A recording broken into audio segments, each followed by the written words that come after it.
Hello everyone and welcome to my new video. This is Quake 3 Arena on the Sega Dreamcast. Now I have played this game before. I had it when it came out on the PC, and I've also played it, the version they released on Xbox Live. I think that was about 2 or 3 years ago now. But I've never played the Dreamcast version before.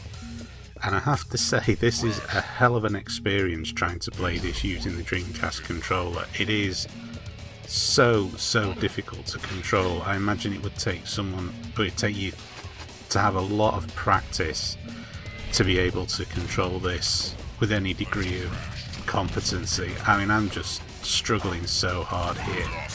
And it's essentially because the Dreamcast controller doesn't have dual analog, which is...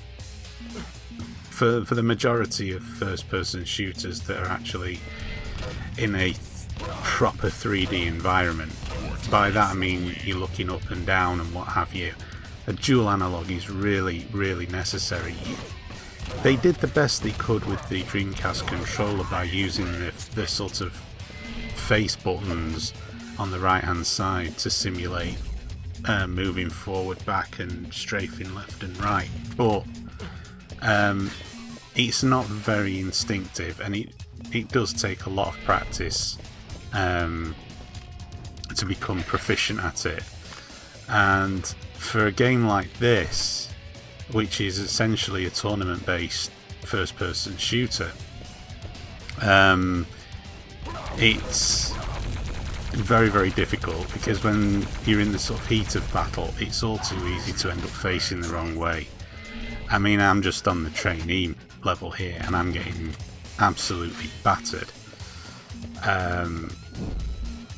Thankfully, though, there is an option if you do have a Dreamcast with a keyboard and mouse that you can use the keyboard and mouse, and I have to say that has got to be the best way to experience this game, because, like I say, just playing it on the Dreamcast controller, it really is a bit farcical, and I would have been... I mean, just coming from playing this on the Xbox 360 using the dual analogs, this was now impossible for me. And I can imagine if you were coming off playing on the PC version using the keyboard and mouse and trying to play this, it would have been equally, if not more, of a nightmare. However, I've got to say, technically, I was very impressed with this game. It looks fantastic. You know, considering it is on a Dreamcast, I mean, it does look really good, and I was really impressed by it. I have to say, I didn't think it would look as good as it did, but they seem to have done a really good job with the graphics. I can't say whether or not there's this stuff missing over the PC version, because comparing it to the Xbox Live version isn't really fair. The Xbox Live version is all redone in HD, and it's probably got enhancements lighting wise and all of that kind of stuff, you know, because they will have had the benefit of the extra years to optimize it to run on the 360 properly. So yeah, trying to make a direct comparison with the 360 version, which is the only one I can play at the moment because I don't have a PC. I do have the Quake 3 game on the PC, but I don't have a PC to run it on anymore.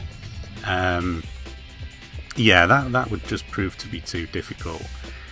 And yeah, as I say, it's well worth getting if you have the keyboard and mouse for the Dreamcast. If you haven't, I wouldn't recommend it unless you were just some type of masochist, or you're just perfectly prepared to sit and practice for hours and hours and hours just to get relatively good with the joypad, which is just not something that I'm prepared to do. Not when I have a better version of it available on my Xbox 360 to play. Absolutely no way. It's kind of interesting that Sega didn't really respond to Sony. Sony had the dual analog stick out with the PlayStation 1, So it wasn't like dual analog technology didn't exist at the time when the Dreamcast come out. And I would have thought, I'm getting absolutely annihilated here, by the way. This is terrible. I would have thought that when they were designing the Dreamcast, they would have gone for the dual analog, because the original dual analog on the PlayStation was very much loved. Yay, I killed someone, marvellous. Not quite up there with the Hall of Shamers. He's not going to get a flawless victory. But yeah, as I was saying, the dual analog was very well regarded and was almost viewed as being a must-have peripheral for the PlayStation. And I just would have thought that Sega would have incorporated a dual analog system with the Dreamcast. The Dreamcast controller is pretty good. Some people think it's the best controller ever. I disagree. I think that without the second analog stick it's very limiting, but you know, some people don't find it a problem and they really like it.